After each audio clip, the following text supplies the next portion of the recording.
কি অবস্থা সবার? থাইল্যান্ডে আজকে আমাদের লাস্ট দিন। এখন সকাল 8:22 বাজে, 9টা বাজে আমাদের গাড়ি আসবে। আমি এখন পাতায়াতে আছি। পাতায়া থেকে আমরা এখন ব্যাংককের দিকে যাব। সো গাড়ি আসার আগে যে সময়টুকু আছে এইটাতে ছোট্ট একটা ভিডিও করে নিচ্ছি।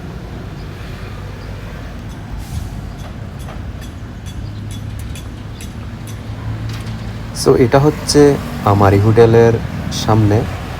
আমার এই হোটেলে আমার প্রফেসর ছিলেন। আমারও সেম হোটেলে থাকার কথা, কিন্তু আমার ল্যাব থেকে যে সাবসিডির অপশন ছিল ওখানে হচ্ছে এই হোটেলের এক্সপেন্স কভার করে না, যার কারণে আমার একটু দূরে হোটেল নিতে হয়। এবং ওই হোটেলেও অবশ্য 5 স্টার, কিন্তু একটু দূরে হওয়াতে প্রাইস কম, যেটা আমার সাবসিডির মধ্যে বা ল্যাব থেকে যে টাকা দিবে ওইটার মধ্যে কভার হয়ে যায়। সো স্বস্তির বিষয় হলো এই পুরা ট্রিপটার টাকাই বহন করবে আমার ল্যাব,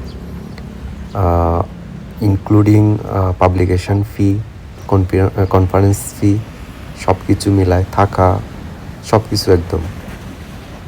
একজন তরুণ গবেষক হিসেবে ইন্সপায়ার্ড হওয়ার জন্য এর চেয়ে আসলে বেশি কিছু দরকার হয় না। সো যারা ইন ফিউচারে হায়ার এডুকেশনে আসার ইচ্ছা আছে তাদেরকে সাজেস্ট করব পড়াশোনার পাশাপাশি যেন রিসার্চেও ইনভলভ হয়, তাহলে ইন ফিউচারে অনেক কিছুই তোমার সামনে আসবে যেটা তুমি হয়তো কল্পনাও করবে না। সকালের দিকে পর্যটক একটু কম থাকে, যার কারণে আশেপাশে মানুষজন কম দেখতে পাচ্ছেন।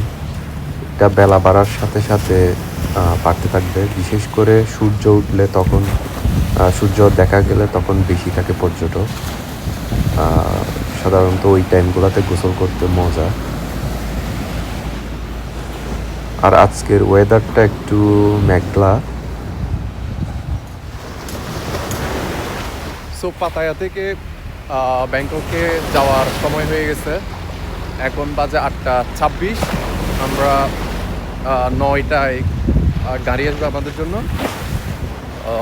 দেন পাতায়া থেকে সোজা ব্যাংককে চলে যাব। রাতে হচ্ছে আবার ব্যাংকক টু বেজিংয়ের ফ্লাইট। সো ওভারঅল এই জার্নিটা ছিল একটা থ্রিলিং এক্সপিরিয়েন্স। নতুন জায়গা, নতুন মানুষ, তারপর নতুন নতুন মানে কালচারের সাথে পরিচিত হওয়া, এটা আসলে একটা দারুণ ব্যাপার। এবং পরিবেশটা অসাধারণ। এখানে আসলে যে কারো মন ভালো হয়ে যেতে বাধ্য।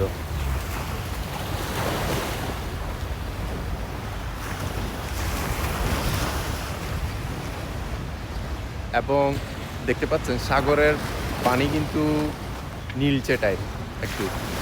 ক্যামেরায় হয়তো ভালোভাবে বোঝা যাচ্ছে না, পানি একটু নীলচে টাইপ, ক্লিন, ময়লা না।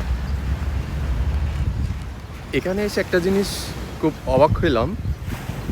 জিনিসটা হচ্ছে চায়নাতে যে আমরা আলিপে উইচ্যাট ইউজ করি, থাইল্যান্ডেও আলিপে উইচ্যাট ইউজ করা যায়। যদিও একটু এক্সচেঞ্জ রেট হাই, কিন্তু তবুও কনভেনিয়েন্ট। আর এখানে কিছু স্পেসিফিক হোটেল আছে যেগুলা চাইনিজদের জন্য ডিজাইন করা বা বানানো। মূল বেশিরভাগ পর্যটক হচ্ছে আপনার চাইনিজ, তারপর ইন্ডিয়ান বেশি দেখছি, আশেপাশে ইন্ডিয়ান বেশি দেখা যায়, আর চাইনিজ। এই দুইটা মেজরিটি, এই দুইটা বেশি। আর তো আছে সারা বিশ্ব থেকে মানুষজন।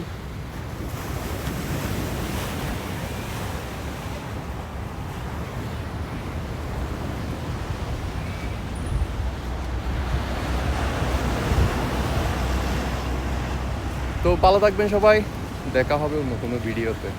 আল্লাহ হাফেজ।